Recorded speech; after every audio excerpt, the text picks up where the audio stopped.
এপাশে একটা বেডরুম, কাজ চলছে। এপাশে একটা বেডরুম, মাস্টার বেডরুম। এখানে ওয়ার্ড্রপ, এখানে wardrobe,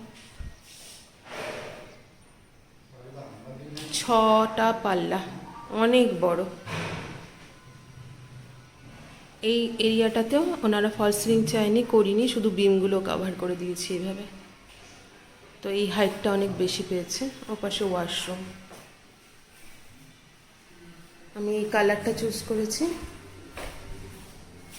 sea green light grey কম্বিনেশনে।